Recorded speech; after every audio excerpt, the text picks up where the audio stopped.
good time. Sema wisdom. Sema wisdom. Mtu mwenye hajasikia kitu ya maana hapo, sijui yako na shida ya masikio ama shida yake ni gani. So our youth president is here with us, Mr. Mark Ketora. Warembo mnalala ama ni baridi? Tulieni tu hivyo. Hii baridi siwaangaishe, sawa? So thank you very much. Mimi ni mhubiri, ndio unasikia sauti inaendanga hivyo, si ndio? Mimi nikikaa hapa na hivyo our SG tunamuita super senator Edwin Sifuna. Si mnamuona? Amesema anasikia baridi. Kwa hivyo anataka asimame mchangamshe apate joto. Si ndio? Nimpe nafasi. Tuchangamke pamoja. Hata kama ni kuanguka nayo. Hata mimi mama yenu najaribu kuanguka nayo. Asante sana. Young captains hoye. Warembo hoye. Kwanza leo ni saa 2. Sasa jamaa wanapiga story mingi sana hapa. Nimesema wanipe tu hii mic tufunge hii program mapema, si ndio? Mimi ndio Sifuna. Mimi ndio Sifuna, si ndio? Nikiwa SG, katiba ya chama inasema mimi ndio head of the secretariat mahali tumekaa hapa.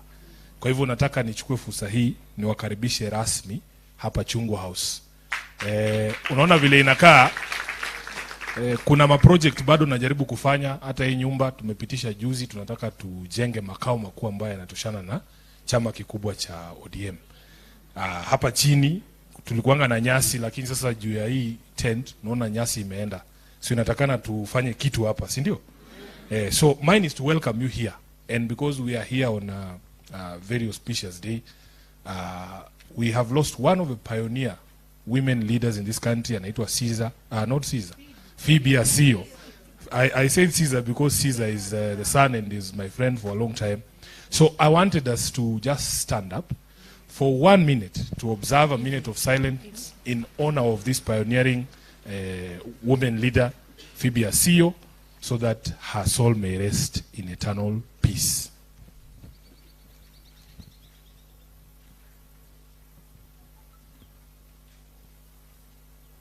Thank you very much. Mnaweza kuketi. Mheshimiwa Beth, kwanza nikushukuru kwa sababu ya hii program ambayo ulianza I think a few years ago. I am a beneficiary ya Young Captains.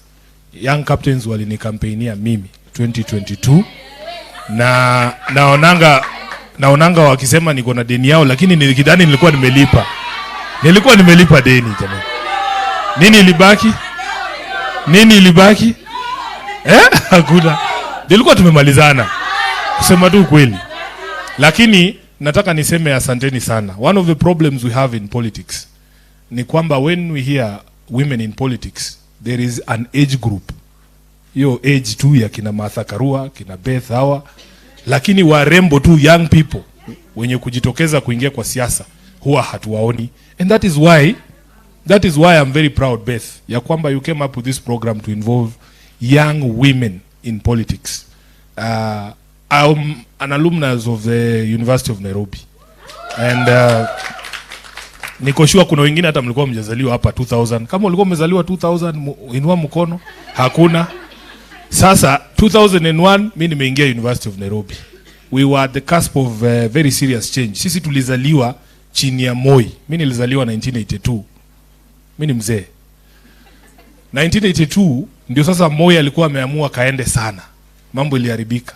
So imagine mimi nimezaliwa nimejua president mmoja. The first time nimepata kura ni 2002. Sasa nilikuwa I think 20. Yeah, I was 20 in 2002. This is the first time tunapata sasa ability ya kujinvolve kwa siasa. Sisi ndio tulikuwa wale vijana tulikuwa tunaenda Uhuru Park kuimba yote yawezekana bila Moi. Juu tulikuwa tumeishi na uoga maisha yetu wote. Tulikuwaga home, umekaa tu hivi umetulia na father na mother hapo, akisikia sauti ya Land Rover. Polisi walikuwa wanatumianga Land Rover hizo siku. Akisikia sauti ya Land Rover, unaona baba yako mtu mzima anakimbia anaenda kujificha kwa miwa. And hata saa hizo conversations tuko nazo, mimi niko sure mkialawiwa tu mseme vile mnataka, ile kitu watu wanataka ni serikali toke kwa maisha yao. Watu wanataka kuishi maisha yao, tuwapige sherehe, kama ni sherehe unapiga upige. Mtu asikuambie kitu utakunywa, utakula, venye utaamka saa ngapi, si maisha ni yako. So hata sisi as young people we were there and we said the first time nilipata kura hivi, kazi yangu ilikuwa kupeleka mtu nyumbani, because I could not fathom a situation where I continue living in fear the way my parents used to live. So we were the ones in the queues in 2002 tukisema tunaenda kuangusha mtu. We wanted to get rid of KANU and we succeeded. And after that election, I'm telling you, Kenya mzima watu walikuwa wanajisikia ni kama ni wa Kenya. Tulikuwa tunashika makarau, tukiona anachukua bribe tunamshika. Wale karau tulikuwa tunaogopa. That's what I'm telling you. When a country changes, kila mtu anaisikia, si ndio? So hata saa hii kuna conversations ngumu sana zinaendelea hii Kenya. Na mdosi wangu Jacob alisema we need an intergenerational conversation, kwa sababu hakuna mtu ana understand ile kitu nyinyi mnapitia kuwashinda. Mtu mzee ako 90 anataka kukuambia vile wewe mwenye uko 20 unafaa upange maisha yako. Kuna mzee mwingine haiwezekani, si ndio? Mimi saa hii kuna mzee nilisikia akisema, we imagine jamaa alizaliwa huko 1960. Amepiga sherehe hii town, amepeleka watoto wake Nairobi National Park, amepeleka mpaka wajukuu wake. Sasa amefika sijui 90 anatuambia hiyo park tufunge tujenge ma building, ma apartment. Kama nani? Nimesema ukifika miaka fulani, unajua Bible imetupatia 70 years peke yake, si ndio? Ukifika 50 usianze kutuambia mipango ya 20 years to go, si ndio? Wacha watoi watuambia wataki hiyo park. My daughter is 8 years old. Nampea mic aniambie kama tunaweza jenga apartments ndani ya Nairobi National Park ama anataka kuona wanyama, si ndio? Wewe uliona wanyama, watoto wako wakaona, wajukuu wako wameona, sasa ile unaenda kukufa. Unatuambia ati tutoe wanyama tupeleke Kajiado. Inawezekana? So mahali imefika, you young people are the ones who are supposed to take this mic. You are the ones who are supposed to tell us where you want this country to go. Hii mambo ya wazae kutuambia, hata mimi mahali nimefika, I'm 43 years old. Kuna vitu sasa saa hii sifai kuwa nazungumzia. Kuna vitu sifai kuwa nazungumzia, na wapangiaje vitu ati una sign contract yenye ita last 30 years ya nini ya airport kwa mfano. Na wewe hautakuwa, sasa ile vitu itaumana, hautakuwa hapo kuexplain hiki kitu iliendaje, si ndio? That's why I'm telling you, you young people, msiogope na mtu asiwatishe. You see, the political class has succeeded in doing one thing, making people scared of joining politics. Watakwambia, sijui unahitaji pesa, sijui mamilioni ngapi. Mimi kama senator wa Nairobi, ukifikiria nilitumia pesa ngapi ndio nikuwe senator? Wanatisha watu sana. But relationships are more important. Kama singekuwa na young captains kunisupport, hata kudistribute tu nini zako, na hakuna kitu nilikuwa nawalipa. Relationships are more valuable than money. Mtu asikutisha kuambia unahitaji sijui 100 million kukua senator ama governor. Hiyo ni uongo. Mimi kampeni yangu haijafika 10M. Haijawahi fika. Na nilikuwa na mabillboards huku mingi, watu wanafikiria mimi ni tajiri, lakini it's because of those relationships. Those people who own those billboards are my friends. So they will give you things for free. Hii t-shirt vile umevaa hivi una advertise chama, si lazima ulipwe. It's because of a relationship we have as young people. And I want you people, unajua what I need you guys to understand is that the young generation has succeeded in striking the fear of God in the entire political class. Saa hii ndio kusema. Saa hii ndio kusema. Na nataka museme. Mutasema ama mutasema? Nataka museme. Because hao watu saa hii time yetu imeisha. Time yetu imeisha. Saa hii mkiamua mnataka president mwenye ako 20 years, mnaweza muingiza kwa hiyo kiti. I tell people the story. All of us as political leaders, IEBC kimaliza tu registration hivi, vyama zote including ODM zinanunuanga register ya IEBC. Do you know why we buy that register? We want to see who those people are. Na ukinunua hiyo register alafu ukute tu ni wale wa mama wanafunganga vitambaa za women guild wakienda church, nao SDA wenye sahi wako church. Those are people who every politician understands. Au tunawajua, tunajua ni nini wanatakanga. Lakini ukinunua register, unaangalia, unaona tu ni hawa watu wamevaa madredi. Mabadis wamejaa kwa register. Hapo kila mtu anaingia baridi, because these people don't understand you. They don't know you. They don't know what you're about. Hawajui vile watakuingiza box. Every generation iko na struggle yake. Sisi tulifight yetu. Unajua kuna wajinga nasikianga wanatuambia, atukikuja maandamano tunataka ukuje na mtoto wako. My daughter is 8 years old. Sikuji na yeye, lakini nitakuwa hapo mimi mwenyewe. It is my fight now. She will have things to fight over her generation. When our fathers were fighting for multi-party democracy, I was 12 years. There's no way I was going to maandamano. But can you imagine, the most saddening thing is that we are still fighting for the same things zenye baba zetu walikuwa na fight for. It is the most annoying thing. Every generation should be released to find their own causes. We can't be fighting for the same things that we fought over. Ati ukiongea unashikwa. What sort of rubbish is that? So me, I want to encourage you. You guys, you define the character of this country. Mtu asikuambie kitu bana. Mtu asikuambie kitu. You are the ones, musitishwe. You are the ones who are going to define this election. Hii election inakuja. Mimi ningependa sana mujitokeze kwa wingi. Mujitokeze kwa wingi na msimame viti. Vile umesikia hapa Mheshimiwa Beth akisema, I am the patron ya program inaitwa He for She. We decided here in ODM that the women agenda will only succeed if it's supported by men. Because men have been the biggest impediment for the success of women. So, what we do is we try and encourage women to come up through the ranks. Last time we were very fortunate, Beth, tukapata sponsorship ya Westminster Foundation. I have a friend in London, she's called Adele. Very good friend of mine. She gave us support. You see, there are obstacles that have been put in the place of young people to be able to join politics, to ascend to power. Hata registration fees tu ya hapa. Unaambiwa useme 100,000 ulipe. Ilikuwa 150 ama pesa ngapi? 150 ndio uweze kuparticipate kwa elections. 20,000 ya life membership. Unakuta somebody might be actually be a good leader, a potential, lakini hana hiyo pesa. So Westminster Foundation ilitupatia pesa. Tulilipia all women aspirants in the constituencies kutoka kwa hiyo fund. Tuliwalipia hiyo pesa. Hata hapa Dagoretti North, our MP is a woman, anaitwa Beatrice Elachi, she was a beneficiary. All of them in the constituencies there. In ODM, we had made a decision last time because we wanted to grow the number of women in the National Assembly. Tulisema hawa incumbents wote kina mama tuliwapatia direct tickets wote, hatukuwapeleka nomination.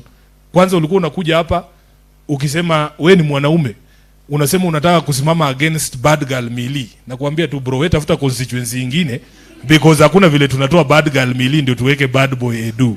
Haiwezekani. Haiwezekani. So, but for you as young ladies, you can challenge these women leaders. Kama unasikia umetosha, we will allow it to happen. Yeah. And we want to encourage you, like right now, who here comes from Westlands? Who here votes in Westlands? Hakuna? Westlands. Hawaja register? Sahi mbunge wangu wa Westlands, Mheshimiwa Tim Wanyonyi amesema yeye anaenda kutafuta governor huko Bungoma. The easiest seat ku compete ni seat yenye iko vacant, si ndio? Sasa hiyo iko wazi. Inatakana muende mregister huko West na useme unataka kusimama kiti. We will support you for as long as you have the right sort of ideas. Mimi nikianza hii siasa nimewaambia, tulianza tukiwa wale vijana tulikuwa tunaimba yote yawezekana bila Moi pale Uhuru Park. I was appointed to this position of SG at the ripe age of 35.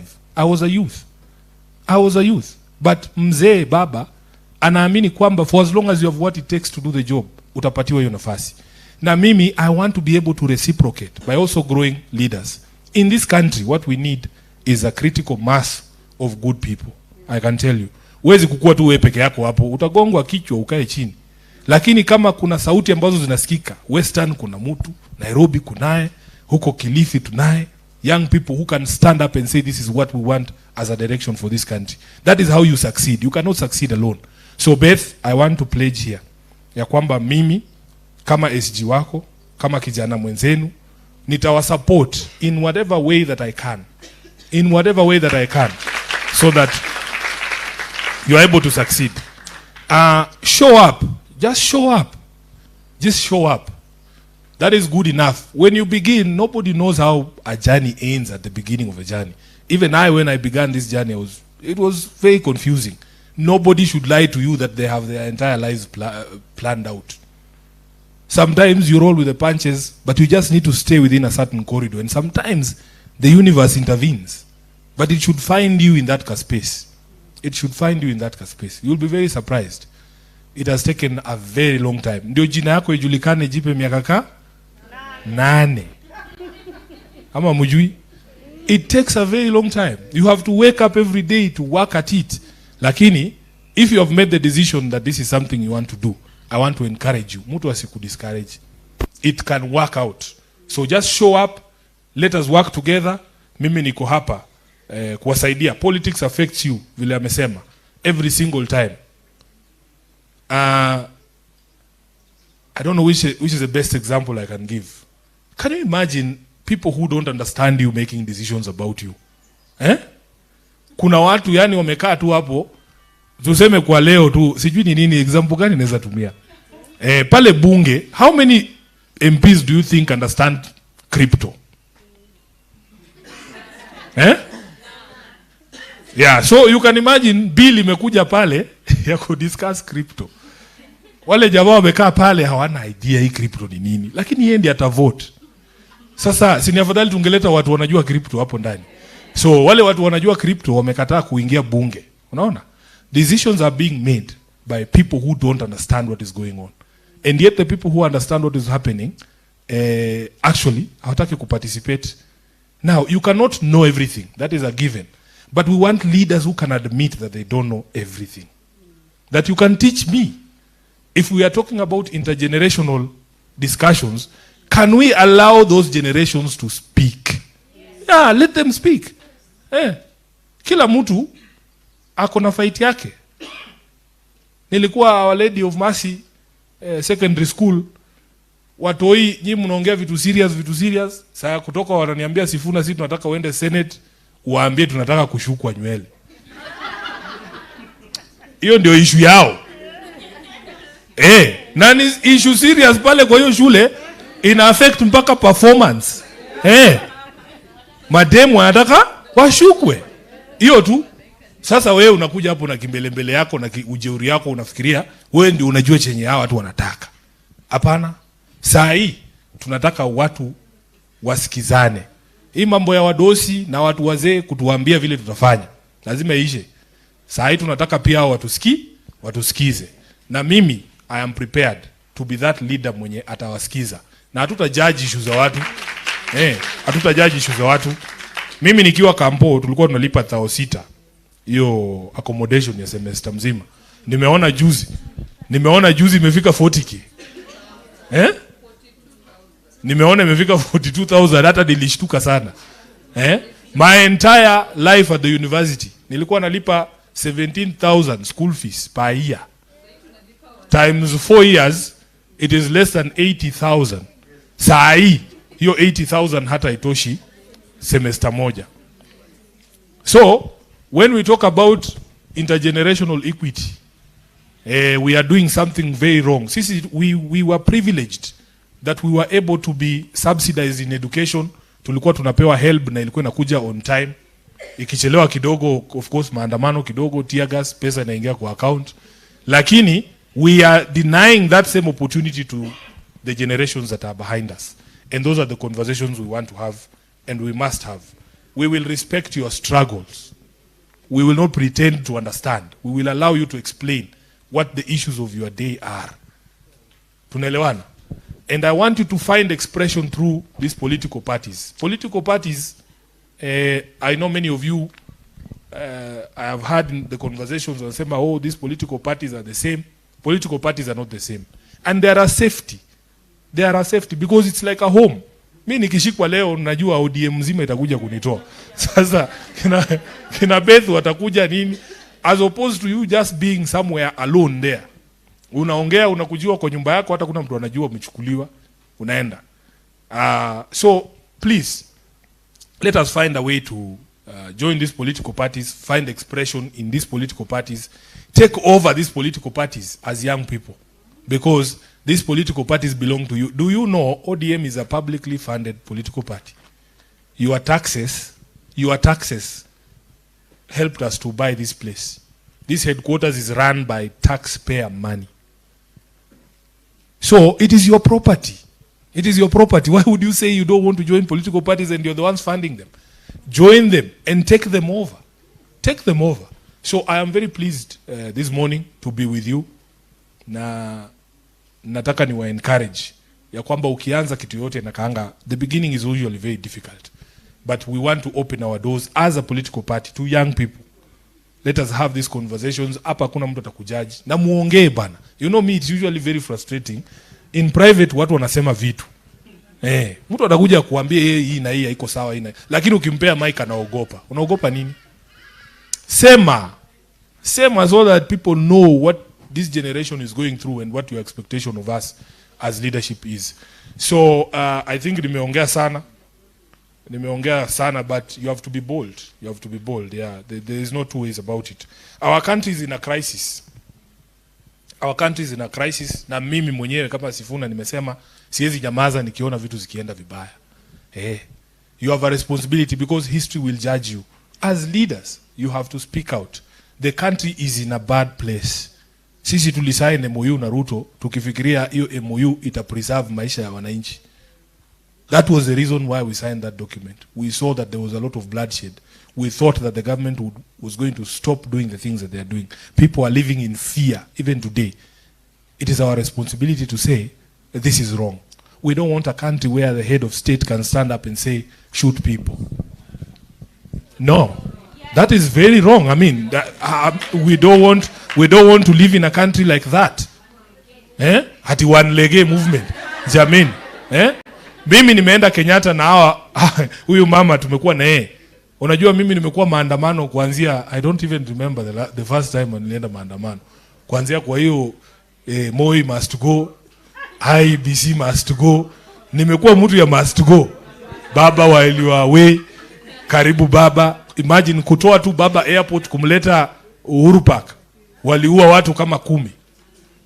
Why does anybody need to die during protest? I have gone to Kenyatta Hospital myself. I have seen people who've been shot. It is not something you want to see.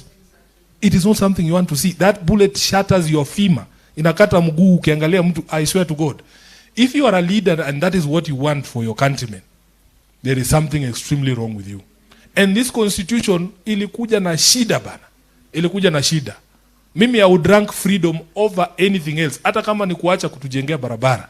Can I be free to speak, to walk, to meet with other people, to share ideas with other people, to go to school, to learn, to get a job, to live my own life vile mimi nilikuwa nimeipanga. But you cannot be a government where ati kazi yako ni kutisha wananchi kila siku. Hiyo mimi siwezi kubali. Hiyo I cannot accept. We would rather be alive and poor than dead and rich. Hatutaki. So I will continue to stand firm kama katibu wenu and we will work together. So chair, leo ni saa tu. Mambo tusiende mambo mingi sana. Na mimi wananitanga waziri wa sherehe, si ndio? Waziri wa sherehe. Sasa kuja kwanza. Watu wewe vile unaona ndio wapige tu sherehe mzuri leo. Nini inahitajika? Najua ni do ngapi? Vile wako hivi ni watu wangapi hapa?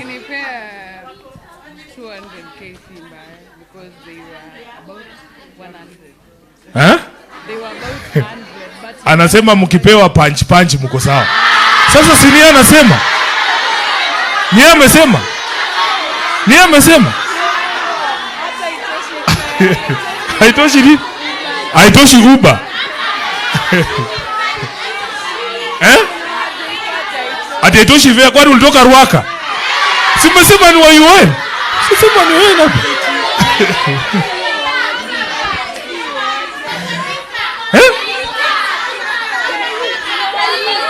KU Fika si ni 30. Kwa fika ilikuwa 30. So kuna viongozi hapa nataka tu wawasalimie, but most importantly we want to listen to you. After what I have told you, do you people have things to say? Do you have things to say? Now, somebody spoke about platform. I can tell you from experience, ODM party is the biggest political platform there is. And as SG of ODM, it is the biggest political platform anywhere in East and Central Africa. Naweza kuambia ukweli. Right now we are live. Everybody in the country is watching us. Do you have things to say, you people? Ebu nione, by a show of hands, people who have things to say. There are only 3. You guys have things to say. You should say them when the leadership is here. So I want to introduce to you 2 people, and then we will sit down. We will give you maybe another 30 minutes to tell us things, to speak to the country. If you have questions to ask about me, about the party, about the leadership of the party, about where we stand, about the plans for the party, we will be more than welcome to say. So Musungu, this gentleman here is called Benson Musungu. He is a coordinator for the youth leagues. We have the youth league, we have the women league, we have the ODM disability league, and he sits here to coordinate the activities. Let him say hi. Can I have the other mic, please? Thank you very much. 1 minute. A comrade's power. Young captain's power. Mko sawa? Get out and organize. Sawa sawa. If you can get something from this meeting is get out and organize. Whenever you get out, things happen. I remember 2012 to 2013. Hata Sifuna tuko tunajuana vizuri. But we could go out tutokelezea na ID with akina Babu na Mamba, akina Charles. We go to Budalangi huko, tunaenda Bungoma, tunaenda kila mahali kutafuta ID, kuregister ID na nini. And that time Sifuna was around 30 years.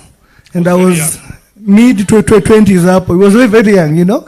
And that is what made him. Akasimama huko nini Kandui, akashikwa mkono hivi, lakini haikuweza. Kura haikutosha, si ndio? But immediately somebody knew Sifuna is somewhere, si ndio? He came here and he became senator. Na kura mingi lakini pia haikutosha. Lakini raundi yako wapi? I'll tell you, he's one of the most popular people right now, young people in this party that everybody is looking at and saying Sifuna anasema aje. Unaelewa? Kila mahali nikienda bana protect Sifuna. Anambia Sifuna ako sawa. Anaprotectiwa aje, si ndio? So keep it up SG. Asante. And even me, I became to be known by ODM because of getting out. We were the people who agitated for NYC. I was 22 years. Na si tukaleta vijana karibu 1400 Harambee, tukafungia Kibaki na nikasoma hiyo mkataba on behalf of the young people. And that is where Raila saw me. Tukajuana na baba, namba ndio hiyo. Sisi ndio hao tukaleta vijana wote ODM, si ndio? Na tukapanga kazi. Saa hii kutoka hapo nikakuwa youth leader hapo, nikakuwa national youth coordinator, nikakuja mimi ndio huyu hapa, mimi director hapa, tuna organize pamoja na president na mami. Hao wote wametulia, lakini you must get out, si ndio? And you must belong somewhere. Hauwezi kuwa huko peke yako unasimama eti wewe ni leaderless. Come out. You should not be partyless. The vehicle to power is parties, si ndio? So tokeni tuungane hivi, mtu akisema sema huyu ni mwenzetu wa young captains. Tunasimama naye, si ndio? So God bless you. Na ED alinituma hapa, siko na George mkutano. Executive director is one who called me and said I won't be around. Executive director is called Odorongwen. So please come and ensure that these people are safe. So tunafanya chini ya SG. God bless. Asante. Nipatie mic. Tukingoja rais amalize, kuna kina mama hapa ni chair ladies wa constituencies. Naona chair lady wangu wa Dagoretti yako hapa North. Just say your name and your constituency so that these young ladies can know you. Warembo hai. Warembo tialala. Kwa majina naitwa Josephine Okwero Mwenya. Mimi ndio mwenyekiti wa mama mali penye tuko hapa Dagoretti North. Asante. Mimi ni coordinator wa Edwin Sifuna, senator wa Nairobi. Ndio kwa maana niko hapa. Asante. Haya. Kasarani. Warembo hai. Kweli nyinyi ni warembo. Nimefurahi. Kwa majina naitwa Mary Mbogo, Chair Lady Kasarani. So umesikia naitwa nani? Kwa hivyo sisi wasichana tuna mpaka, si ndio? Kuna msichana kuna mpaka? Ukienda Amerika si unatupata? Sasa tukienda Bungoma tunapatikana huko? Warembo hai. Asante. Hapo nyuma.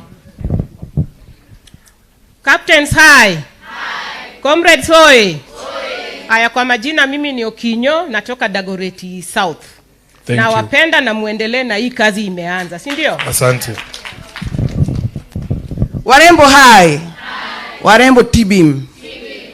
Kwa majina naitwa Jackie Ouma, mimi ni coordinator wa Edwin Sifuna Kibra constituency. Thank you. Young Captain, organize. Kwa majina naitwa Millicent Amilopesa, nafanya kwa ofisi ya senator. Thank you very much. Haya. Kuna kijana hapa anaitwa John Ketora Masai. Na amekuwa rais wa Youth League kwa miaka kadhaa, lakini sai tunataka aende bunge. Huyu atachukua nafasi ya John Mbadi. John Mbadi yeye ameenda kukuwa waziri, akawacha kiti hapo nominated. Tunachukua president wa Youth League aingie, si ndio? What does that tell you? It tells you that there is a vacancy for president of the ODM Youth League. Kuna mtu hapa anasikia kuwa rais? Alafu niwaambie, si ati president wa Youth League lazima akuwe mwanaume. Hakuna kitu kama hiyo. Even a young captain kama nyinyi, you can be the president of the entire Youth League. Youth ni youth, si ndio? Haya. Salimia hawa. Thank you SG. Warembo hai. Mukaje? Young captains power. Comrades power. Yes, my name is Honorable John Ketora. So ngoje uapishwe bana.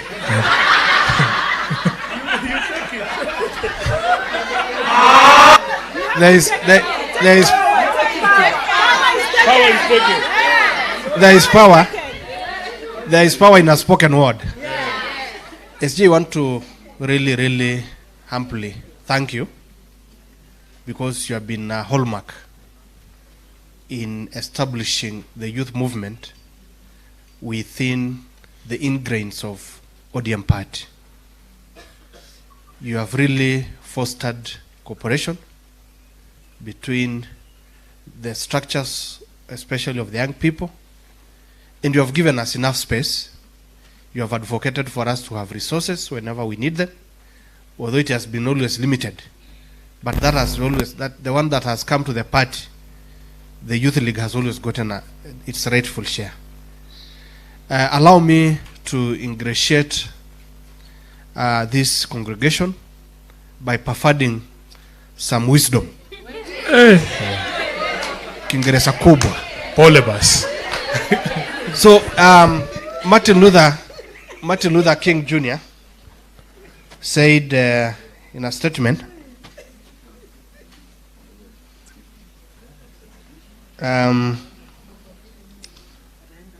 said something. If a man is called to be a street sweeper, he should sweep streets even as Michelangelo painted, or Beethoven composed music, or Shakespeare wrote poetry.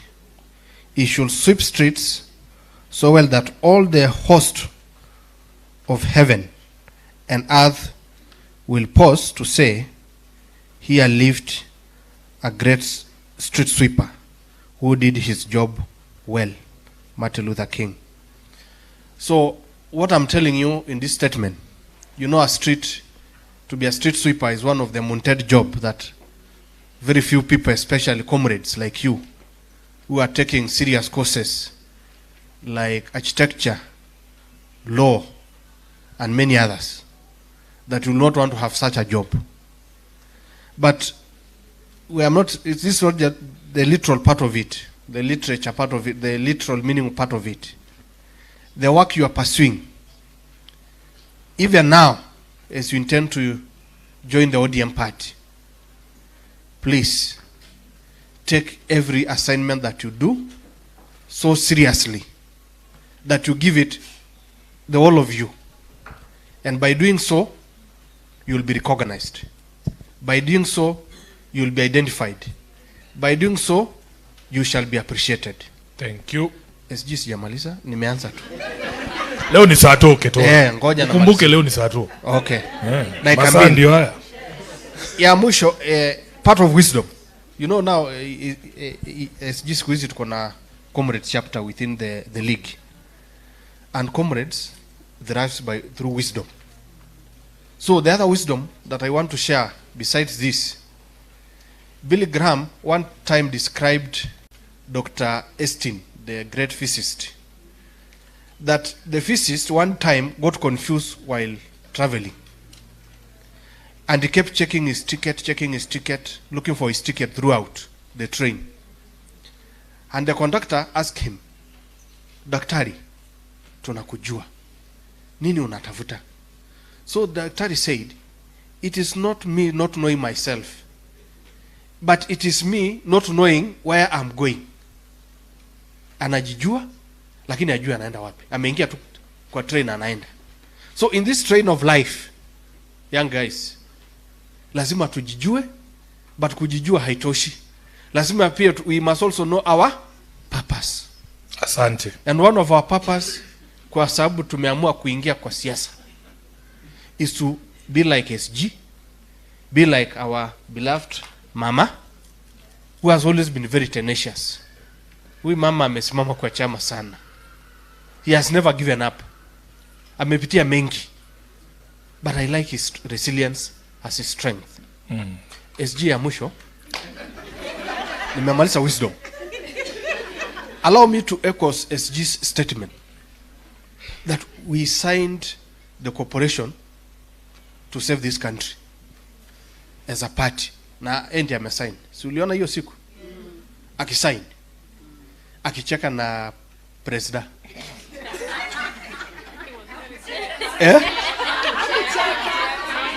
Hakucheka kweli. Alikuwa serious, ndio? Body language was. Okay. We are not regretting, and I'm very sure that he's also not regretting. Because he knows the plan that he has for this party. We only say there are some areas that needs to be corrected. And when SG says, they condemn him.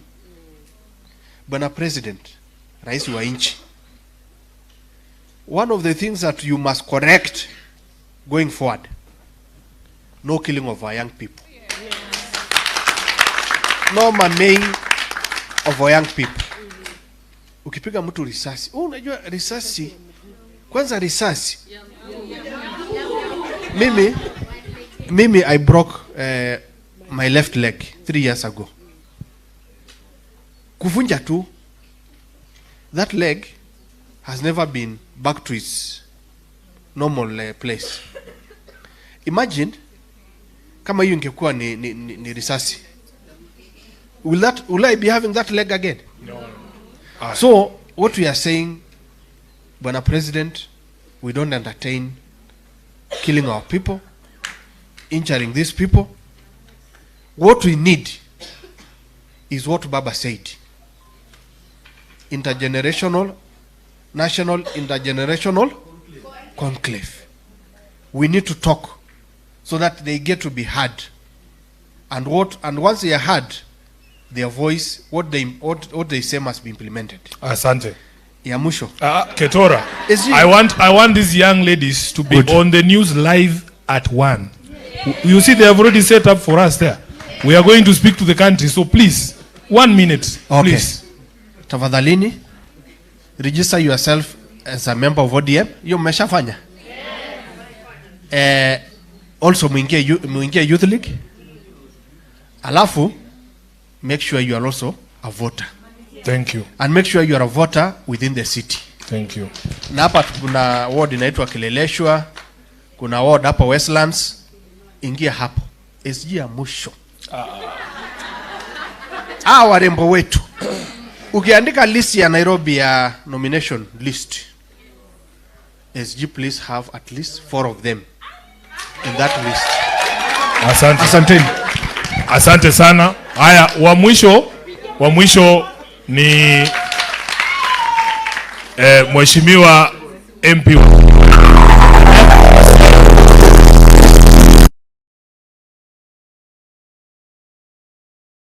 Comrades power. Comrades ria. Thank you, Katibu Mkuu. Asante sana kwa hii nafasi. Kwa majina mimi naitwa Mheshimiwa Moses Ogeto, chairperson wa ODM the Great North Constituency na MCA wa Kilimani 2013. Huyu alituwekea lami pale nini? Oyster Bay. Kwa sherehe, okay. Simpigie makofi bana. The way me myself I was a comrade in 2010, I graduated in 2014. I became an MCA at the age of, I was the youngest MCA in Kenya, courtesy of the party OD. So it's possible. You know, comrades, you know, we have our rules. Rule number 1, a comrade is always right. Rule number 2, a comrade will never be wrong. Rule number 3 is refer to one. Rule number 1, all 2 above, right? Now you are in the right party. Comrades ria. So, and again, young girl has said here, you only respect 2 powers. God's power and comrades power. Only that. So, what I want to welcome you to Orange House, and to be specifically here in Kilimani. What I can assure you, we'll walk this journey together. This journey will ensure we hold your hands as young people, because as you see, as much as Sifuna is denying his age, ukiangalia age yake anajiongezea miaka hapa. Anasema ako 43. Si anaonekana mdogo. Si ni kijana barubaru. Si anaweza fanya ile kazi. Wazee bado wako ushago. Ama so young captains will work with you, Madam President, we will support you. As SG alikuwa anawaambia hapa, nikaona mkaleta shida. Mkasema mnatoka mbali sana. Mimi sasa vile ameniita hapa nimemwambia ile yenye alikuwa analeta naye shida, mimi nitasort. Sio ni sawa? Ndio sasa yeye atafute ya sherehe. Ama asante. Na Madam President amesema yeye amezaa amehand over. So Katibu Mkuu akihand over tutakuwa tunakusaidia tu. Asante. Thank you so much comrades. Asante sana mheshimiwa. Haya. Sasa MC, mimi siketi chini, tunataka kusikia kutoka kwenu, si ndio? If you have a question for any of us here, you just say swali yangu ni ya Ketora, yangu ni ya Sifuna, yangu ni ya hii, ama uko na kitu unataka kusema, na tunaweza enda na chapters za universities. Tuanzie na wale watu wametoka Shags. JKUAT. Huko si nini? Si ni Kiambu. Si Mushadha? Haya, JKUAT. Hata sijasikia vibaya. Okay, it's afternoon. Good afternoon, Good everyone. Afternoon. My name is Diana Kisilu. I'm from Mashinani, JKUAT. I'm also from Mashinani. I come from Machakos County, Yatta constituency, Masinga. Correct. Yes. Huyo ni voter huyo. Anajua mpaka kwao. Yes, so my question is a general question directed to you, yes, and all the other leaders who belong to ODM. So I am going to quote something, a few minutes. Okay, where I come from in Masinga, Masinga is a very small town, and Masinga belongs to ODM. But for the number of years zenye tumekuwa tukisupport ODM and campaigning and doing everything to support the party, I feel that we have been left out as young women. So my question is, what is the ODM or the Office of the Secretary General planning to implement so that we can empower these mashinani young women wenye wako pale chini and they want to be involved in the political space na wanataka pia kukua empowered? What is the plan that you're planning to implement for the coming elections na for the future. That is my question. Thank you. Okay. Anybody else from JKUAT? We can just note the questions. We'll take like 2 rounds and... Young Captains Soy. Young Captains Power. Young Captains Ria. Young Captains Zaga Zaga. SG mimi ndio Letisha. Chief Mobilizer Nairobi County. SG unanikumbuka? We were supposed to be with you in a panel, but because of time, I'll just do a one question. Yeah, especially regarding young captains. Yeah. Nimesahau ingine. Mimi ndo SG young captains. Sipole bas.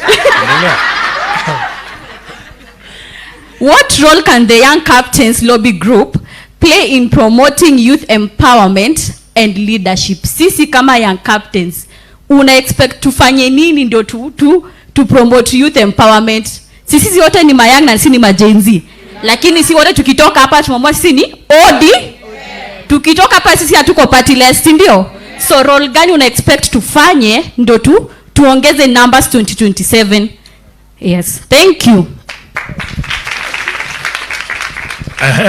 You ask JKUAT? Yeah. Okay. No, not you, Letitia. Relax. I'm asking the lady who has been given the mic after you. No. She's from Park University. Okay. Do you want us to go randomly or we finish institution after institution? Random is fine. Aya, tuendelee basi. Hi guys. My name is Naini Kiropash from Pan-Africa Christian University. My question goes direct to our SG. On political space for youth. Youth often complain about being used for mobilization, but excluded from leadership.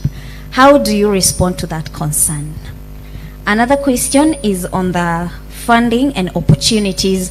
What is being done to support young aspiring leaders who lack financial resources to run campaigns? Thank you. So that we don't lose the train of thought, let's answer those 3. Then we'll take the next round. First, the young captain from Masinga. It is a feeling across the whole country, by the way, that political parties, especially, you know, the problem with Machakos County specifically, ODM usually gets itself into associations, these things we call coalitions. And when you get into those coalitions, most of the concessions that are made are that you allow the dominant political party in that area to lead the coalition. And when that happens, ODM suffers. There is a lot of ODM support in Machakos, but you all know that Machakos is dominated by Wiper Party. And our coalition partners are usually very, I don't know which is the word to use, but they have done a lot of damage to the party in areas such as Machakos. I can give the example of Bungoma as well. Our association with Ford Kenya has really hurt ODM on the ground. But we are going to be able to put extra effort. In fact, we have identified those areas that it is very difficult to be an ODM member. You know, it's very easy to be an ODM supporter in Kisumu or in Busia. But can you imagine, like, there's people in Nyeri, people in Nyandarua, people in Sugoi who are ODM members. Wamekaa kwa mdomo ya simba. We have identified them as people who need special support. The biggest problem we have is resources. So ODM, as I told you, is a publicly funded political party. If you look at the Political Parties Act, it says 0.3% of the national revenue should be given to political parties. The national government has never honored that, to the extent that we went to court as ODM, tukashinda kesi. I think it was 5 years ago, we were awarded 5 billion Kenya shillings. Hatujawahi lipwa mpaka leo. As we speak, imetoka 5, sai tuko 11. The national treasury, the national government owes ODM as a party 11 billion Kenya shillings as I'm speaking to you today. And it is deliberate, because you need resources to be able to do things. You need resources to be able to produce materials. You need resources to host meetings. And the way you grow a political party is regular grassroots engagements. I should be able to come to Masinga and hold meetings there.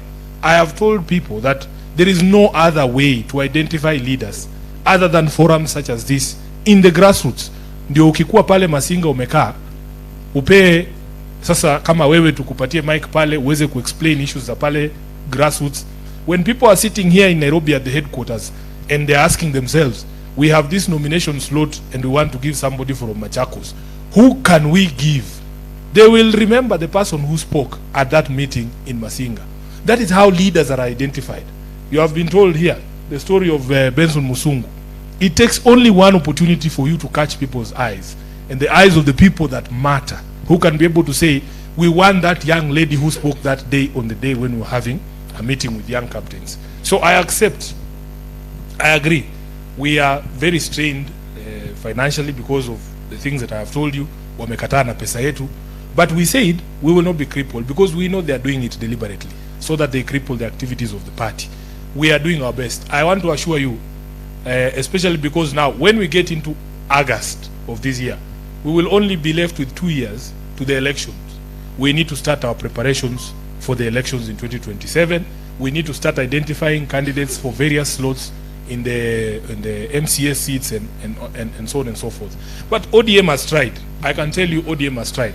In the last election, and to just tie it with, I think you said your name is Naini, your question, that young people are used for mobilization and left behind. If I read to you the people who were nominated by ODM, young people, and they are sitting in the National Assembly and in the Senate, young people who I saw coming to mobilization meetings such as this. There's a young lady from Garissa, Umi Harun. Umi Harun got one chance to speak at a rally in Garissa. I was there. And this is a young girl. I think she was in her 20s then. And I remember that meeting. After all these old men have spoken and said all sorts of things, this young girl takes to the podium and she speaks until everybody in that tent is on their feet. Umi now is a nominated member of the National Assembly through ODM. There's a young lady from Kisi. She started she's from Nyamira. Rene was a mobilizer.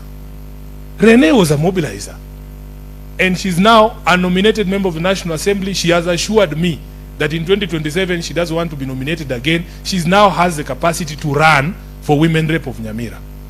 So ODM is doing these things. In the Senate, there's a young lady from Samburu. She's called Hezena.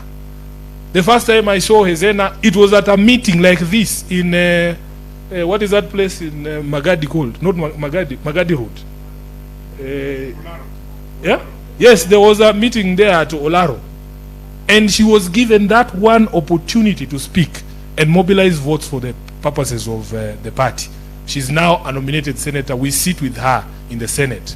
Crystal Asige, perhaps the most brilliant representative of PWDs this country has ever seen. The best. When she stands up to speak, I'm sure you know Crystal Asige. Crystal Asige is nominated by... So, please, don't tell us that we have not done our best. We have the youngest members of parliament. In the Senate, the senator for Migori is like 12 years younger than me. He's the youngest senator in the Senate. Do you know the senator of Migori? He's called Eddie Okech. Wewe wacha kujibu wewe ni mzee. Tunataka hawa wajibu. Do you know the senator from Migori? He is a young man. He is single, by the way. And now lazima niseme. Tulimwambia kabla 2027 tunataka hata harusi moja ndani ya Senate jameni. So atafutiwe mtu asitafutiwe. He is single, he's a single man and he's a senator. Babu Owino is in his 30s. He's a very young man. The MP for Saboti tunamuitanga last born, Caleb Amisi. Hajafika hata 35 huyo mtu. I'm telling you. So I look at these political parties. Hata huyo hapa ID yake bado inanuka ofisi ya chief. A very young boy. Lakini yeye ndio mwenyekiti na in terms of mobilization hapa Nairobi. Wewe mtu mnamuona tu hivi. Mnamuona hivi. Hayuko single wewe. Uko single?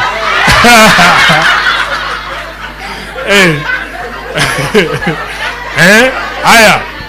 Ketora ndio huyu amekuwa president wa Youth League hii time yote. Sasa anaenda kukuwa member of the National Assembly. Kuanzia hii mwezi inakuja atakuwa ndani. Huyu Beth Siengo has been the president of the Women League for years, mobilizing votes for purposes of the party. Now she's in the Senate as a senator. So please, you just make your contribution.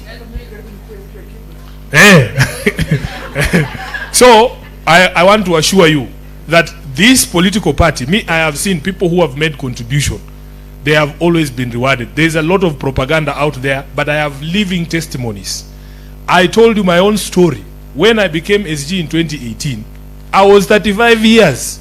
And many people were saying, these young people wakipewa kazi wanaharibu. There was a time Uhuru was the president, akachagua the former vice president ule wa Busia, Mudi Awori, akamweka sijui kiti gani, watu wakaanza kupiga kelele. Uhuru akasema, nyinyi vijana shida yenu ni mkipewa kazi mnaharibu. When I was sworn in as SG of ODM, I said I will do this job in such a way that hata nikimaliza term yangu wakileta kijana mwingine watu wasiseme ati vijana wanaharibu kazi. And you will judge me yourselves.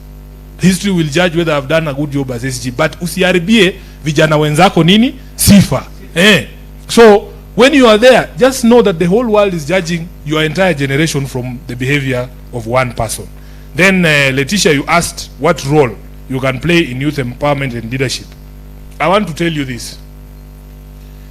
Sometimes it is very difficult to codify a role. Ati tuseme sasa wewe utakuwa unaamka unafanya hii na hii na hii. Hapana. I'm telling you, just be present. I have seen, like, I don't know which is the best example I can give. When we're having party events, you know, don't be embarrassed or scared or I don't know which is the word to use, to start from the very bottom. I can tell you, just to be in that space can open doors that you never imagined. I remember when I started looking for Raila, I had just been admitted as an advocate. I'm a lawyer. So we said we want to be lawyers for the party for free. And when you are a lawyer for ODM, especially when ODM was ODM, there is a lot of work. Kazi yangu ilikuwa kutoa watu kotini na cash bail. Unaona hii kazi babu anafanya saa hii? That was me like 10 years ago. Watu wetu walikuwa wanashikwa kila siku. Unaambiwa Sifuna, leo uko Limuru, kuna vijana 10 huko. Kesho uko Machakos Law Court. Namna hiyo tu. You contribute in the way that you can, using your skills that you have. Just make yourself available. When Beth calls you, or if we ask here now, we want help drafting something, are there legal students or lawyers that can help us do this? Hata kubeba tu briefcase ya milio diambo. Wewe unaona zingi kitu mbaya? Mimi tu kuna siku nilikuanga kazi yangu ni kubeba tu briefcase ya Orengo. Wewe unajua bana venye unasikia uko hapo kwa news pia wewe unafanya tu hivi kichwa. I'm telling you the truth. Ile time ati tulikuwa tunafanya kesi ya Weta. Sasa ile Weta alikuwa anatolewa kwa voters register. Wewe kazi yako tu ni kuandikia nini hapo Orengo notes unamtumia. Do you know how you feel? It's a privilege. Kabla ufike pale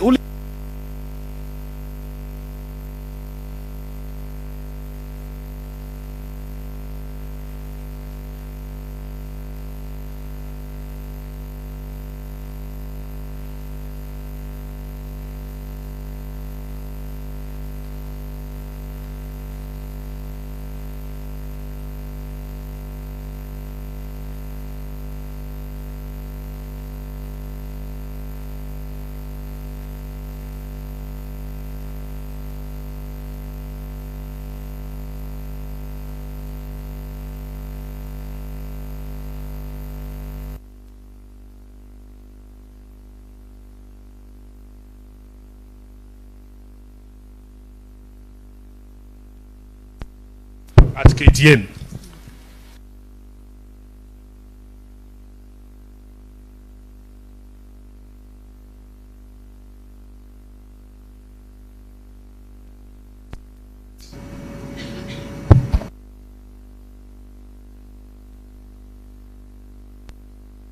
We have a panel discussion.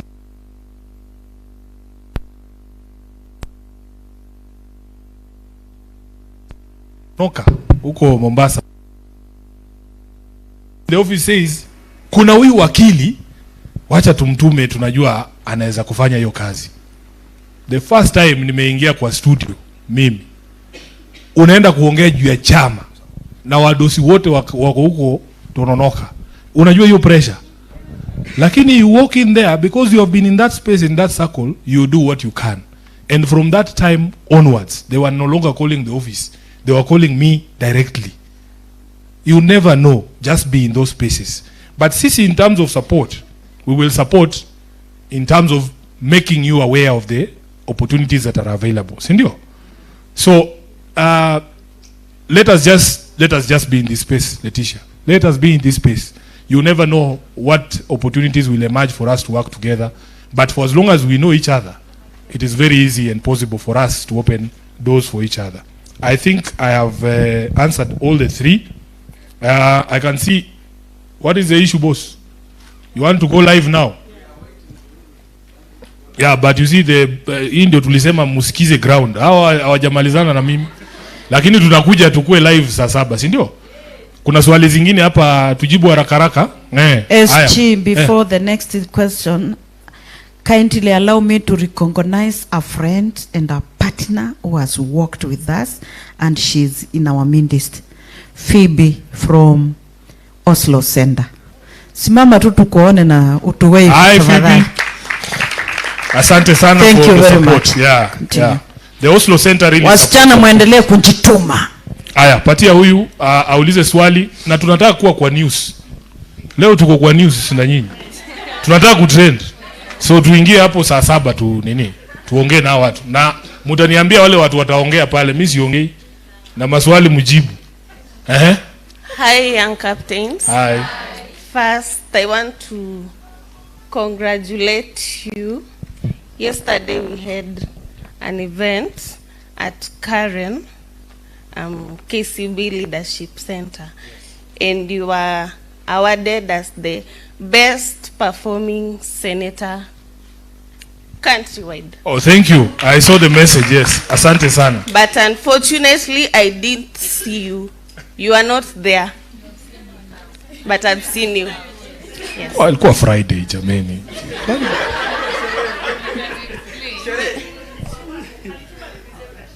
Okay. So, I have a question. What are your strategies that you have for us as the women to ensure that the organization lasts long? Unaona venye politicians wanakuanga na strategies, tuseme akisha win ina fail. Wewe una plan nini to ensure that inaendelea? Alafu, we are happy umeconsider the women. I think kuna mali naonanga tunacha votes. Kuna watu wako na disabilities at the grassroots levels. What are your plans that you can put into, unaweza consider to make sure that they actively participate in elections? Ama unaona kama sisi venye tunaenda maandamano tunaambiwa tushutiwe mguu, au unaweza fanyaje wajitetee? Unaona, they bring up their voices kwa ground. Okay. The second one was here. You'll be the third. Hi everyone. So my name is Ivilena Gaki, and before I start, first, Comrade Wisdom. Comrade Wisdom. For a seed to grow, the ground must break, and for a woman to give birth, something must break. But these people are breaking the wrong things. They are breaking the necks, killing women. And I feel that most of the people that are pushing this narrative need the activists. We have not seen the political class actively engaging in this discussion. And the reason nasema hivi, there is no bill that has been tabled in the parliament to make femicide a crime. Push, collect 1,000 signatures, saizi ko 1,283. Lakini, how will it be made law kama the political class is not actively pushing for this narrative? So my request to the legislators in the House, table it as a bill. Let femicide be made a crime in Kenya. So that tunasema must go ataendaje kama voters wanauliwa. So please, for us, for the ladies in this, and in honor of this gathering, let's table it as a bill in parliament. Thank you. Thank you. Laki, haya. Wa mwisho, alafu tuende tuongee na taifa, si ndio? Yes. Good afternoon, everyone. Yes, my name is Banis Kea. I come from interior place of Kakamega, Kwisero, Kisa East Ward, under Christopher Seka. Yes, ODM. So ODM. I have a question. Yes, Joan, I'll just answer you slightly kidogo, then SG ataendelea. We have ODM Disability Youth League under Nixon Kakiri. Coordinator wetu pia ni Benson Musungu. We really appreciate you for the effort you are trying. But my question is, I'll just back Joan. I think use the mic. He was trying to ask what are the plans that are in hand to grow youth with leadership within the Disability League for the next upcoming generation. Yes, thank you. Thank you. Aya, very quickly, let's start with the question on the strategies to make sure that this particular group is sustainable. First of all, Beth has done this for, I think this is the 3rd cohort, right? And my philosophy is very simple. Like when you plant a tree somewhere, everybody in those formative stages needs some protection, just some support for you to be able to find your way. We were supported as a young person. I've told you the story of the opportunities that have been given by this political party. Me, my strategy is to do the same for other young people, to be able to support you, to be able to protect you, to throw that cordon around you, to be able to provide fora for which you can show your talent as a political animal. Because nobody will ever know your song if you are never given the mic to be able to sing it. So my assurance is this, and Beth is here, the Oslo team is here. They have been very supportive. We work with very many organizations. There are opportunities people get. We will send you to trainings. We will send you to travel. I mean, you will get opportunities. The people at Oslo are very good. They send the youth league to Denmark every year. I think there's groups of people who are going to Denmark to be able to learn from other people, to Norway, to Sweden. We have the Center for Multi-Party Democracy as well. There are many, yeah. So the good thing with being in a party is that you have now access to all of those opportunities, as opposed to if you are just out there in the wilderness. Because as SG of ODM, the CEO for CMD will write to me saying, Sifuna, we need 5 young people who we can take to a training course in Madagascar. So that email will never go to a leaderless movement. Who will they send that email to? Yeah. Yeah. Yeah. Yes. I was active in Young Campaigns, and the Youth League identified my abilities. And this year we had the Piper Academy, where they train young politicians in Africa, where they do the training in Kenya, Uganda, and Tanzania. So it was the first time I was actually catching a flight. Correct. Because of ODM. PKM Makofi. Sasa, you see, you have living testimonies all over the place, and that is the good thing of being in an organization. So we will continue to support you. And I'm telling you, for as long as you have wanasemanga nini, just there's basic requirement for you to be a political animal. You have to be a bold person. You have to have things to say, and you should be able to say them without fear. And you mold that talent, and you'll become a leader in this country. As she has said, we have Persons with Disabilities League, headed by a gentleman called Nixon Kakiri. And they do a fantastic job. They do a fantastic job. We try and so much and support as well PWDs to participate. But you know, there are places a bit more difficult. You cannot expect PWDs to come saying to maandamano, wapigwe hapo tear gas. You can actually die there. Mtu hawezi kukimbia. Unaona? So sometimes Najua, lakini it's more challenging kushinda able-bodied persons, ndio? It is more challenging, and I wish we had a state that actually protects everyone, because nobody needs to run in this maandamano. Tumefanya maandamano na huyu jamaa, yani you are just walking. You are just walking. You are not destroying any property. You are not beating anybody up. You have not attacked a police. Na wanakupiga wewe tear gas. You have seen us. You have seen us. Mimi nikiconfront OCS na muuliza sasa unanipiga tear gas ya nini boss? I'm just walking. Just walking in the streets is supposed to be a crime. Then they tell us that tupigwe risasi kwa mguu. We need to change this country. Gaki, femicide is actually a crime in this country.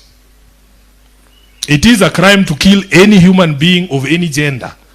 But I want to encourage you, young ladies, wacha niwaambie tu ukweli.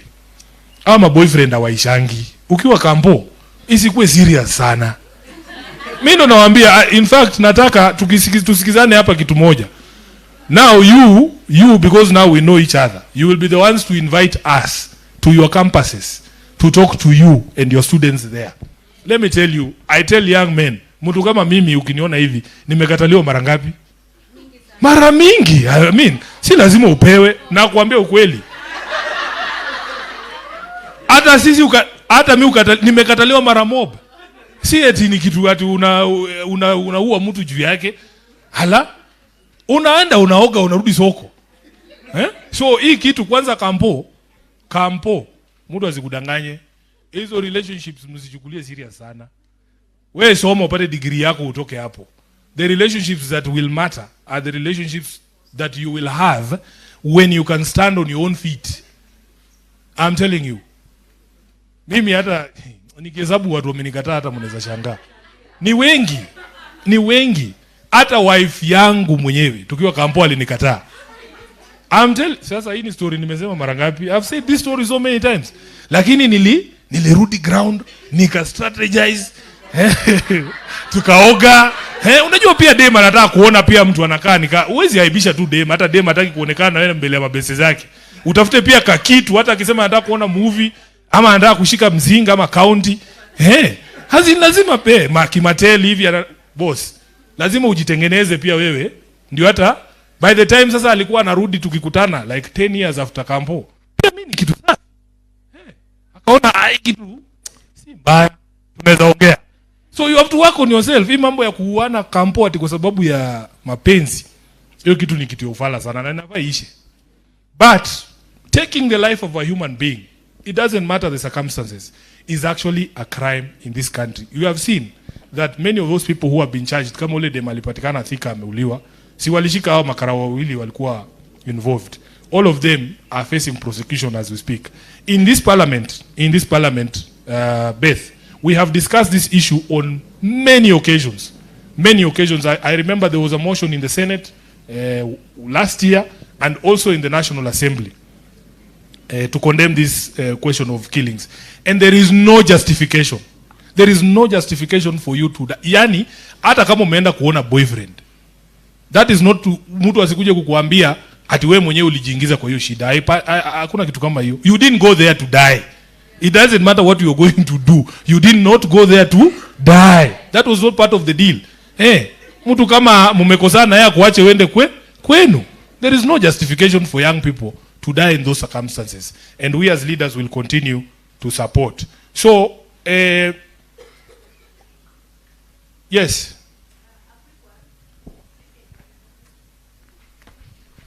Last intervention, then I want to suggest that we go and dispense with the media, and then we will come back here to announce mambo yetu ya sherehe. Sasa ile wamezima TV, ndio? Yeah.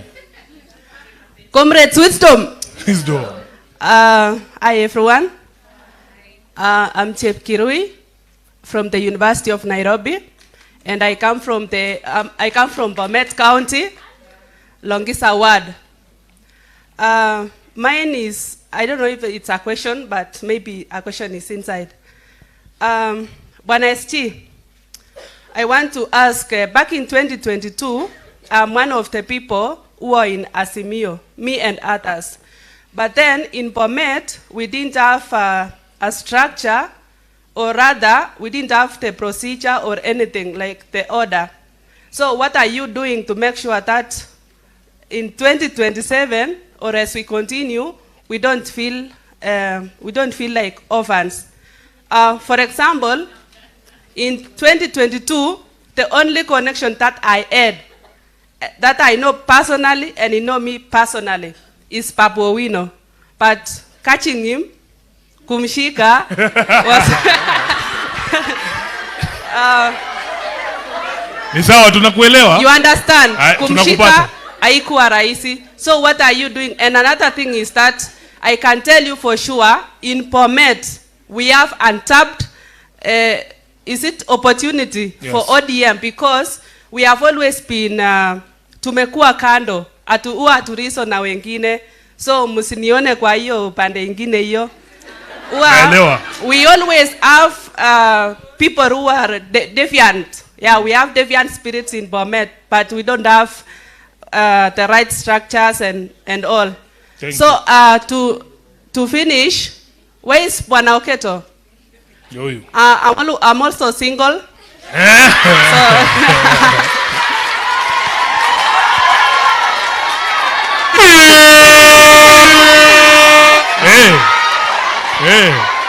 Mutu ni kujisema, si ndio? And it has been my wish to meet you, Bwana Sifuna, because you always speak your mind, and I'm also liberal. You get liberal. So it has always been my wish. Thank you. Aya, pigie yeye makofi. Sasa nikipiga selfie na yeye mtaona mtu analeta wivu. Hapana. Mtaenda kunisema? Wisdom. Aya. Sasa wacha tumalize kusema hivi. First of all, ODM has structures across the country. We are actually in the middle of concluding our grassroots elections. Grassroots elections means we have elected officials at each polling station, and then you come to the ward, you come to the constituency, you come to the county. There is a chairperson of ODM in Bomet. We will be having elections for chairpersons this coming month in August, because we are done the wards and the constituencies. Now we are at the level of the county, and it would be very important for you to be part of that team, and I hope that you participated in those elections. I agree with you that in many of these areas, as I said, because of the local political temperature, it is very difficult to be an ODM person in some of those places like Bomet. But as I said,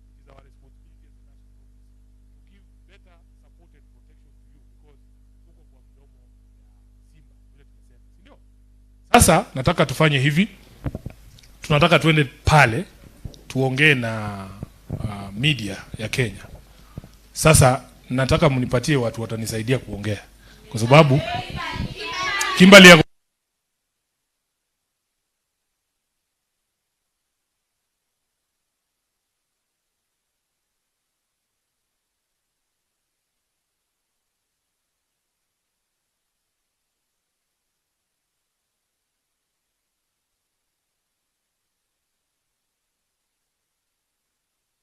Baba, jeshi ya baba, baba, baba, sini wa baba. Aibo, ay ay ay ay ay ay ay ay ay ay. Aibo, goza, goza, ay. Aibo, baba, sini wa baba, baba, baba. Jeshi ya baba, baba, baba, sini wa baba, baba, baba, jeshi ya baba, baba, baba, baba, jeshi ya baba, baba, sini wa baba, baba, jeshi ya baba, baba, sini wa baba, baba, baba, jeshi ya baba, baba, baba, sini wa baba, baba, baba, jeshi ya baba.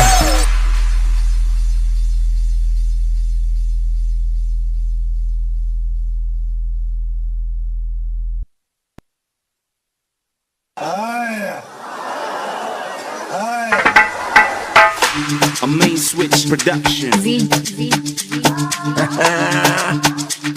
Braja, Baba, ay ay ay ay ay ay ay ay.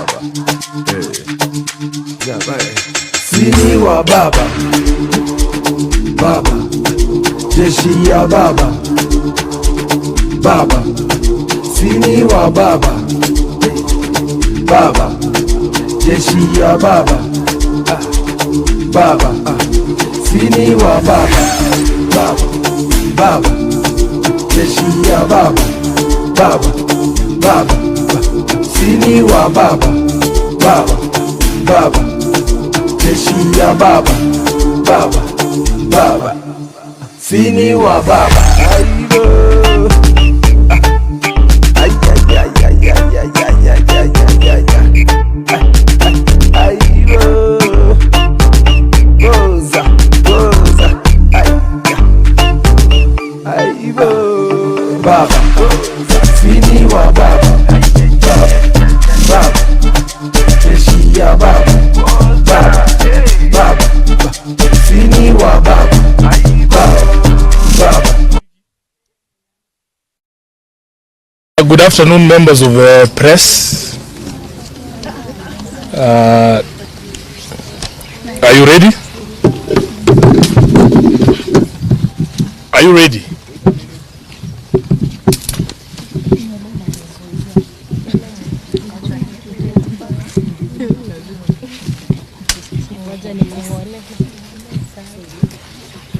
What was the rationale of facing this side? We usually have the background there. Light. Okay.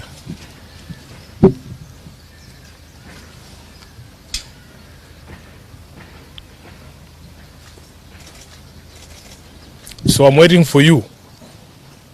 Right?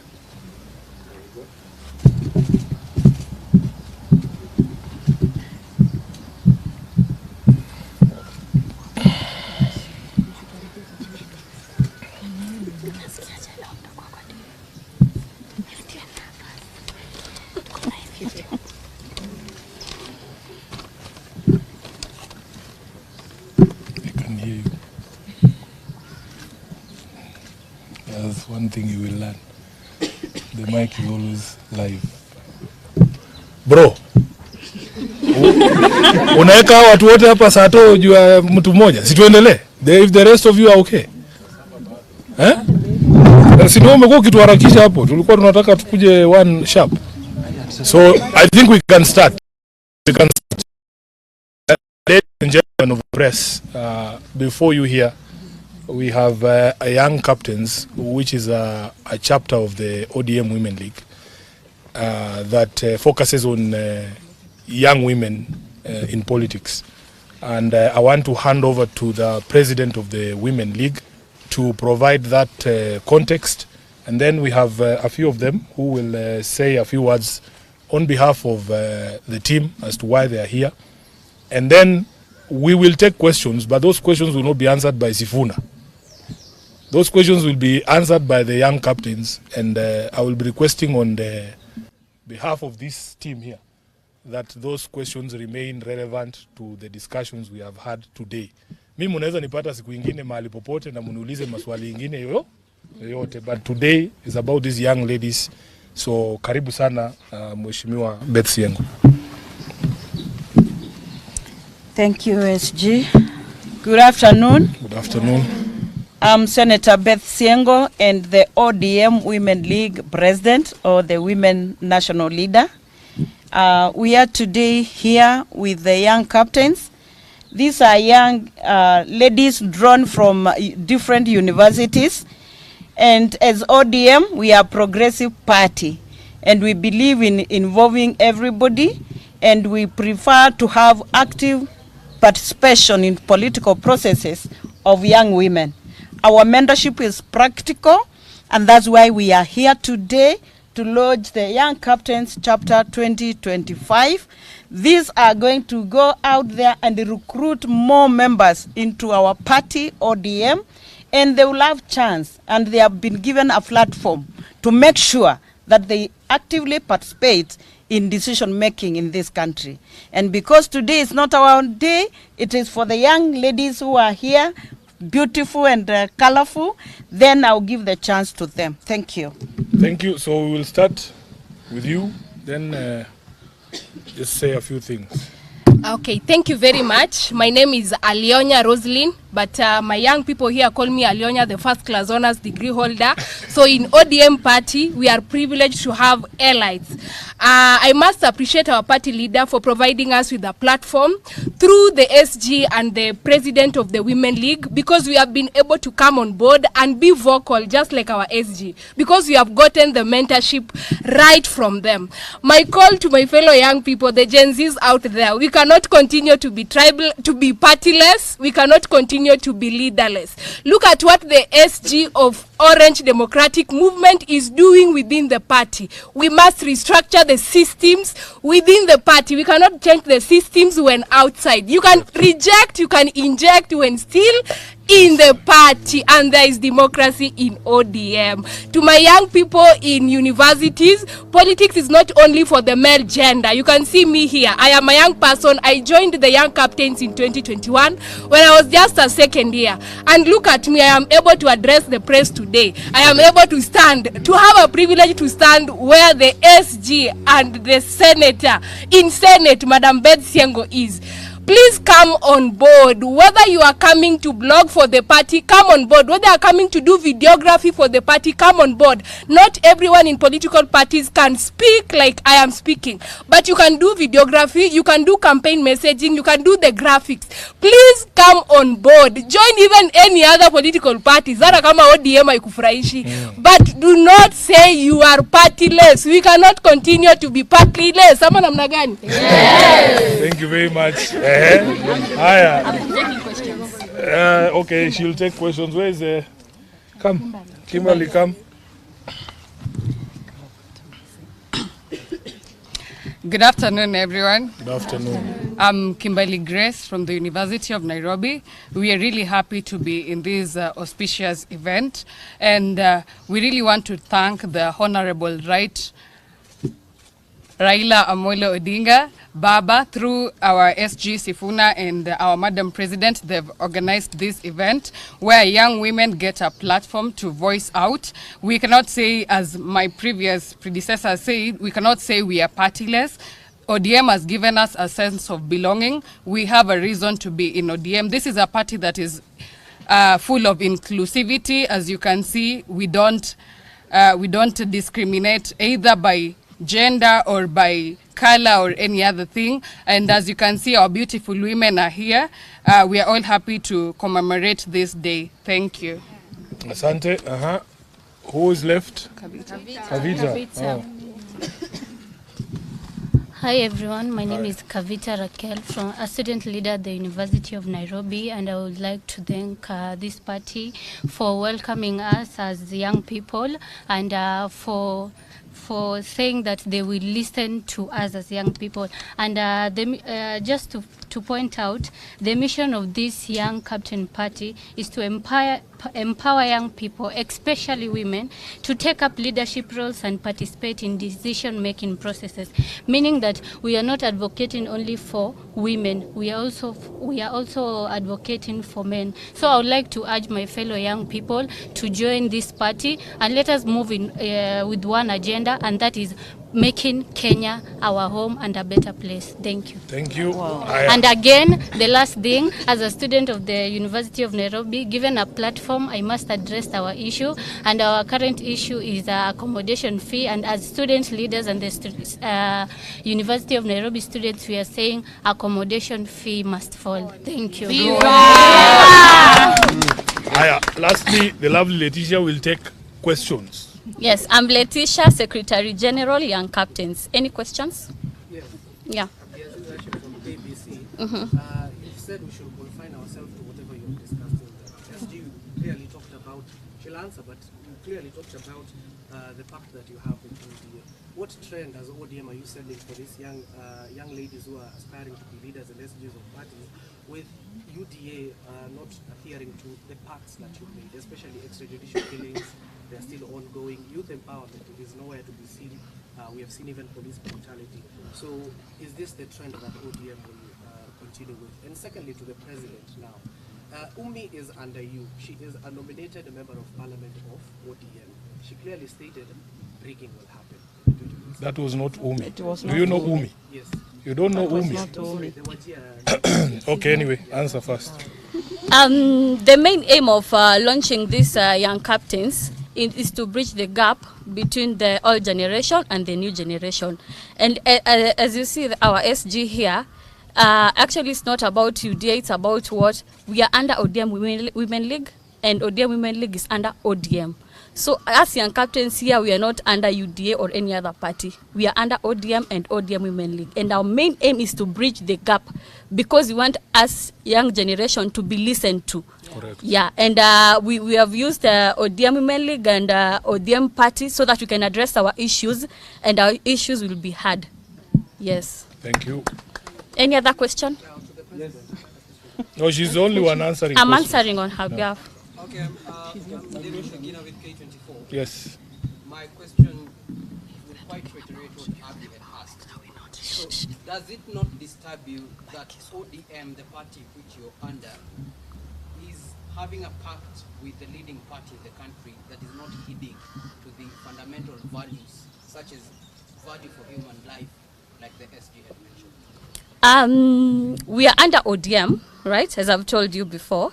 And whatever ODM has agreed with UDA, we agree because we are under ODM party.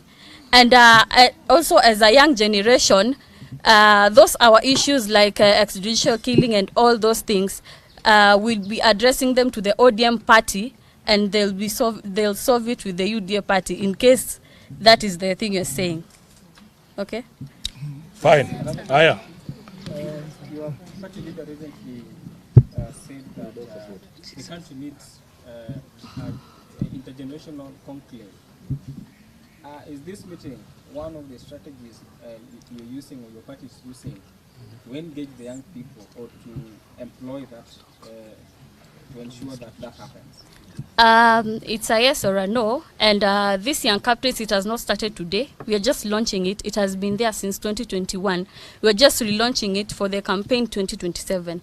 So it's not a strategy, but we are trying to increase the number of young women. As you can see, we are only women. So you cannot say that it's a strategy the party is using.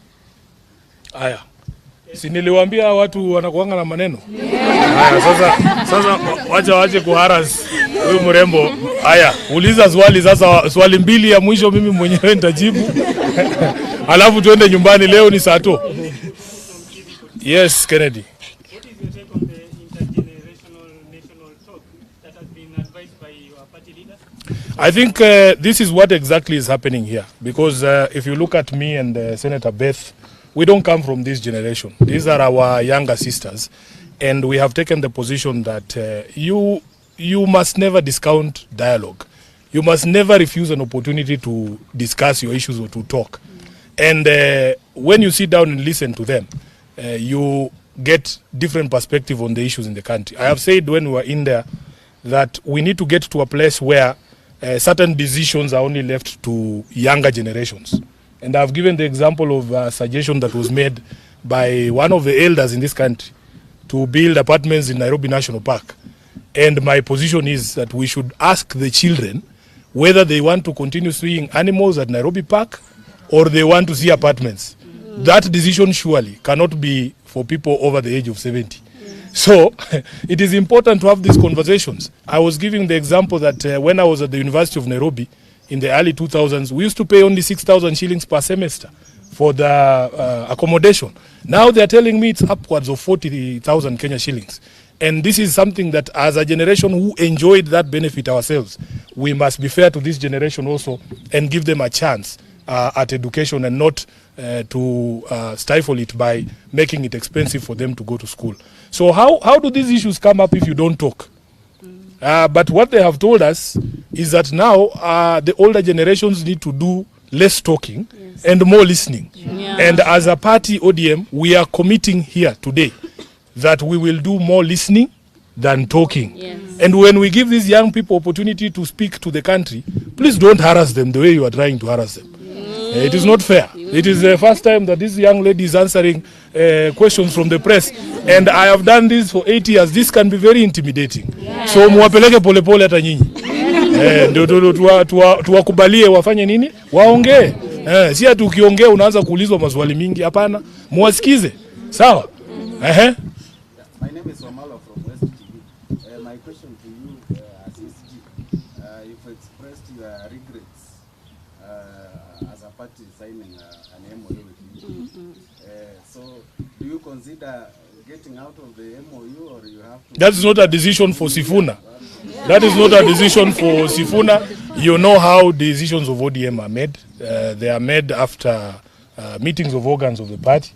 There is an NDC that has been called for October, is it? Yes. So I am sure once it, you know, Sifuna as SG, I am only a spokesperson.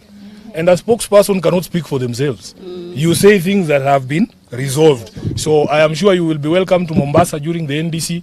Decisions will be taken at that meeting and everybody will be told. Last question, Leoni Sato. Si ulikuwa ushauliza bro.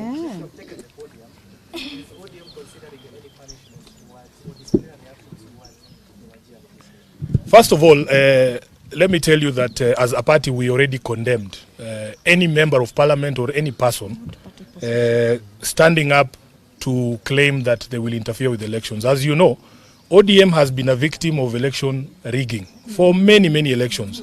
So it is not the position of ODM to countenance, to support, or to even condone the thought of interference with elections. These young people will tell you that they are waiting. They are very eager, just like I was in 2002, to be given a ballot, so that people hear from them directly. So anyone who will tell you that you can come and speak and say this is how you want the country to go, and then somebody comes and changes that election, wametuambia haitakalika, hakutakalika huko Kenya, na haitakubalika mtu yoyote kuinterfere na uchaguzi, si ndio? So we condemn in the strongest term any person, be it from ODM, be it from any other political party. And as I've said, we have institutions in this country. We have the IEBC, who used to summon us every day to their boardroom when Chebukati was chair.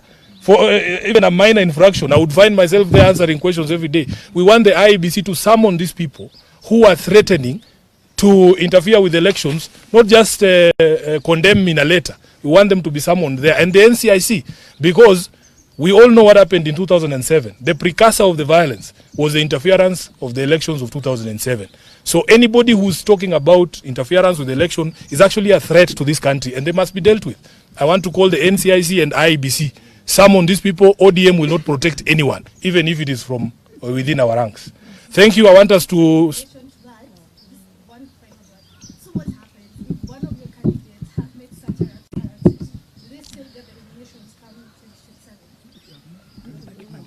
There is nothing like a candidate, Madam. You know, I've been a leader of this political party for 8 years now. I wish political parties had the powers that people imagine we do have. All of us, a political party only exists for politics.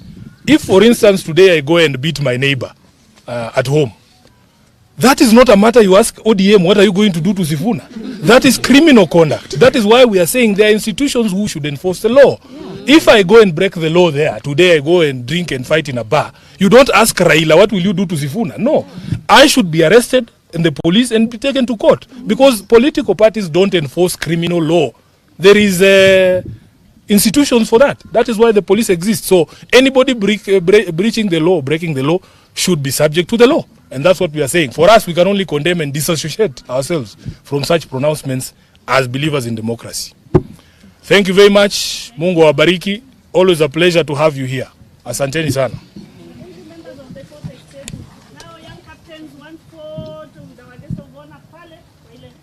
No. Let's go back in so that we allow the media to clear, and then we will come back out. Yeah.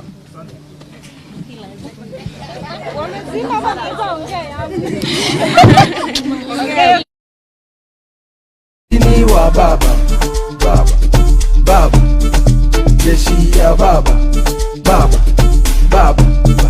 Sini wa baba, baba, baba. Jeshi ya baba.